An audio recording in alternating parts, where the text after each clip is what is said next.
Bonjour à tous et bienvenue dans l'émission Le Trading avec Marc Raffard. On se retrouve pour un nouvel épisode. Vous savez, la semaine dernière, enfin il y a quelques jours, je vous expliquais quelles étaient les différentes personnalités de traders. D'ailleurs, j'en ai oublié une.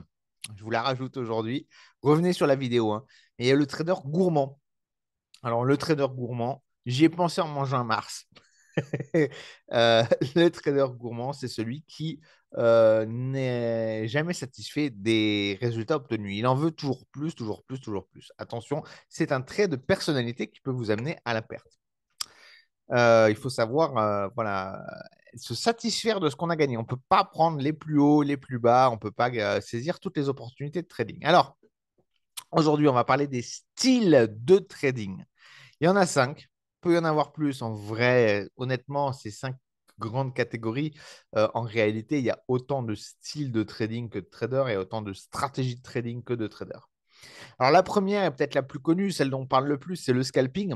Elle répond vraiment à, j'ai envie de dire, au fantasme, à l'imaginaire collectif que les gens, comment les gens s'imaginent le trader faire des allers-retours rapides sur le marché.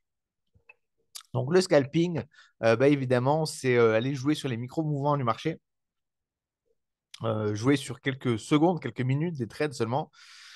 C'est un style de trading qui est très populaire, que les gens aiment beaucoup, parce que il permet d'être actif tout le temps. Donc, on ne s'ennuie pas devant ces graphiques. D'ailleurs, c'est très amusant, hein, le scalping. J'ai pratiqué le scalping très souvent. C'est très amusant, c'est très excitant. Il y a beaucoup d'adrénaline quand on fait du scalping. Euh, C'est très addictif comme style de trading aussi. Après, c'est risqué. Pourquoi c'est risqué? Parce que généralement, pour faire du scalping, on utilise un peu plus de levier qu'avec les autres stratégies, bien que ce n'est pas obligé, c'est pas obligatoire. Mais c'est aussi la répétition de nombre d'ordres finalement. Alors déjà, il y a les frais de courtage, mais ça, les frais de courtage, bon, en scalping, c'est vite amorti. On paye le spread bid-ask quand on trade sur des CFD ou des futurs, on a des petites commissions. Donc, c'est pas trop les commissions, il faut quand même les prendre en compte, hein. Les commissions sont très importantes en scalping. Les exécutions également, les slippages sont très importants en scalping. Donc, il faut vraiment avoir un bon courtier. Mais surtout, ça va être la répétition de prise de risque. C'est-à-dire que si vous prenez une position sur 2 3 jours, eh ben vous loupez, vous reprenez une position dans 2 3 jours. Donc, potentiellement, si vous gérez bien votre risque, ensuite, tendance, bon, vous n'êtes pas à risque, voilà, vous êtes à risque 2 fois dans la semaine. Là, le scalping, moi, ça m'est arrivé, alors on va dire 10 20 transactions, je pense que c'est le minimum en scalping par jour. Moi, ça m'est arrivé de prendre jusqu'à 200 transactions dans le cadre des World Series of Trading quand je participais au tournoi de trading internationaux, là. Donc, d'ailleurs, j'étais arrivé troisième, mais par contre, c'est vrai que c'était super stressant. Ça obligeait à prendre beaucoup de transactions pour se maintenir dans la compétition. Donc, ça m'est arrivé de prendre plus de 200 trades, hein, dans une journée. Le scalping, c'est très stressant. C'est pour les traders, si on fait référence à la vidéo qu'on avait fait il y a quelques jours, c'est pour les traders à la fois intuitifs et à la fois impulsifs. Il faut au moins avoir ces deux qualités. Si vous êtes trop analytique, ne perdez pas votre temps avec le scalping. Donc, il faut vraiment avoir. Faut aimer ça. Faut aimer ça. Le scalping. Voilà. Bon, après, essayez, hein. Faut essayer. Si ça vous plaît, si ça vous plaît pas, vous allez vite le voir. Euh, voilà. C'est un style de trading tout à fait intéressant. Ensuite, il y a le day trading. On va dire les positions intraday. Donc, le day trading, on va prendre des positions qu'on va garder jusqu'au soir. On ne va pas rester overnight, on ne va pas rester plus d'une journée en position. Donc, on va essayer de chercher les mouvements intrajournaliers. C'est un style de trading relativement difficile parce qu'il faut, euh, parce qu'il faut être très au courant des actualités, des news, du calendrier économique qui va se produire dans la journée parce que vous n'avez pas le droit à l'erreur. Il faut aussi bien gérer l'analyse technique.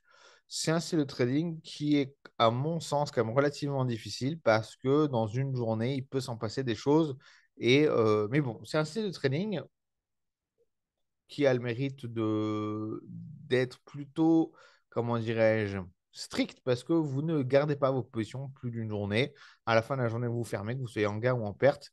Mais voilà, ça nécessite quand même d'être très au courant du calendrier économique et de l'analyse technique, mais surtout du calendrier économique parce que c'est le calendrier économique dans une journée qui pourra, euh, qui pourra créer la tendance du jour. Ensuite, troisième style de trading, le swing trading. Alors là, on va chercher à suivre les tendances sur plusieurs jours, généralement plusieurs jours, plusieurs semaines, ça peut être aussi.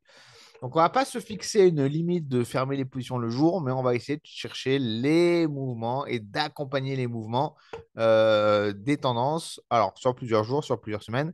C'est le style de trading que je pratique actuellement. C'est un style de trading qui me convient bien, même si je dois reconnaître que j'aime beaucoup le scalping. Hein, comme je vous l'ai dit, c'est vraiment top le scalping, on rigole bien. Mais le swing trading, ça revient au fameux adage trend is your friend. Donc la tendance est votre ami. Bah là, voilà, le swing trading, on suit les tendances. Donc beaucoup d'analyse technique en swing trading. Autant le calendrier économique en day trading, il est primordial parce que si vous mangez une news qui vous décale le marché de 20 points dans la journée, vous avez besoin de savoir que ça va arriver dans la journée. Autant en swing trading, le calendrier économique, alors il faut le regarder quand même, il faut quand même se tenir au courant des actualités, mais en fait, du suivi de tendance, ça sera surtout de l'analyse technique. Le calendrier économique, il va vous décaler le marché de 20 points. Si vous êtes là pour de 4-5 jours dans le marché, c'est pas grave. Ça va surtout être une affaire d'analyse technique et de tendance. Quatrième style de trading, le trading de position. Alors, le trading de position, c'est un style de trading que j'ai jamais pratiqué, mais qui est quand même relativement intéressant, je pense. C'est construire une position dans le temps. Donc, en fait, vous allez vous positionner. Alors, il y a beaucoup de travail analytique en amont. Hein. Donc, c'est pour le trader analytique et le trader patient. Donc, c'est une position qui va se construire, qui va se travailler. Donc, par exemple, on prend un sens, je ne sais pas moi, allez, acheteur sur le S&P 500, et on va travailler cette position.